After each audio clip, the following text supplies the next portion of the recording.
Turn your wounds into wisdom. You will be wounded many times in your life. You'll make mistakes. Some people will call them failures. But I have learned that failure is really God's way of saying, excuse me, you're moving in the wrong direction. It's just an experience.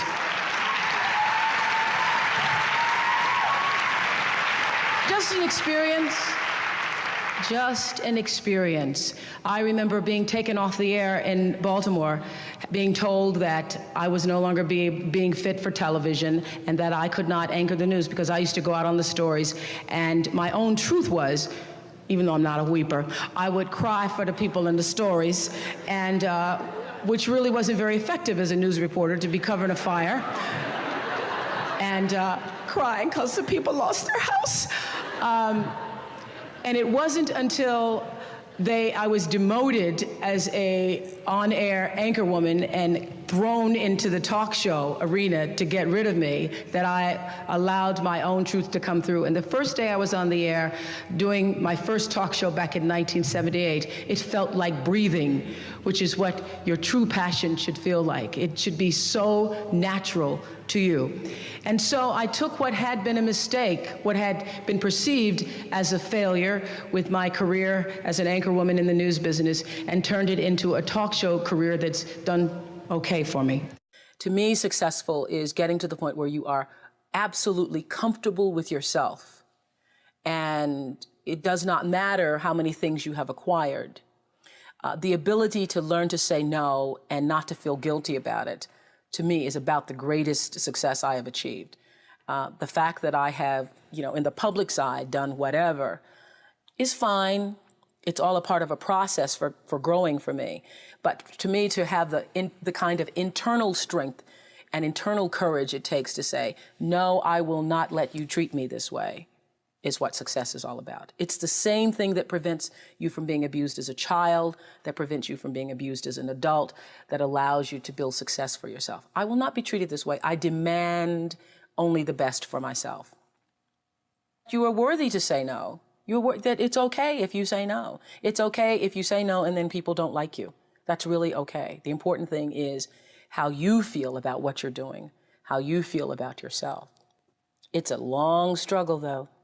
It's a long struggle. And I'm just hoping that, in the work that I do on the show and the speaking that I do around the country, and that young people who are watching this can get the lesson sooner than I did. Because it's painful, because you keep repeating it over and over and over until you get it right. And what I found is that every time you have to repeat the lesson, it gets worse. Because I call it God trying to get your attention, the universe trying to get your attention. So we didn't get your attention the first time, so we're going to have to hit you a little harder this time. The way through the challenge is to get still and ask yourself, what is the next right move? Not think about, oh, I got all of this stuff. What is the next right move? And then from that space, make the next right move and the next right move. And not to be overwhelmed by it, because you know your life is bigger than that one moment. You know you're not defined by what somebody says is a failure for you, because failure is just there to point you in a different direction. Many times you will have angst and worry about things and put yourself in a state, like someone said this morning because their phone went off, they were mortified over a phone, I said, really? You will put yourself in a state when the other person really isn't even thinking about you.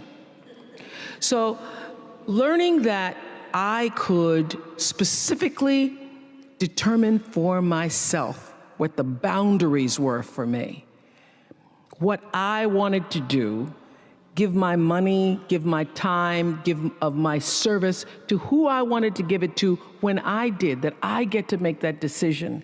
And just because you get 100 requests a week doesn't mean you have to try to fulfill all of that. Just because you have all of these demands on your time and on you doesn't mean that you have to say yes. You get to decide, because you're the master of your fate, the captain of your soul, as William Ernest Henley said in Invictus. And understanding that really changed the meaning of my life, in that I was no longer driven by what other people wanted me to do, but took charge of my own destiny, making choices based upon what do I feel is the next right move for me. I don't do anything, and I ask that you consider not doing anything that you don't truly intend. Do not allow yourself to be marginalized and defined by other people's agendas and intentions, because the power of your story lies in your personal intention. So it is my intention to fulfill the dream of the Creator. It is my intention to live to the highest calling and be pressed to the mark of the highest calling that I have come to do. And when you can ask the Creator, ask that which made you you, what is your dream for me? I guarantee you, instead of you trying to define the dream, what is your dream for me? If you're able to lean into the dream that the universe and all the forces of light and love and power and grace by all the names that we call God has for you, nobody can touch you. Nobody can touch you. That is the power of your phenomenon. Now, everybody works hard, and everybody has their own dreams.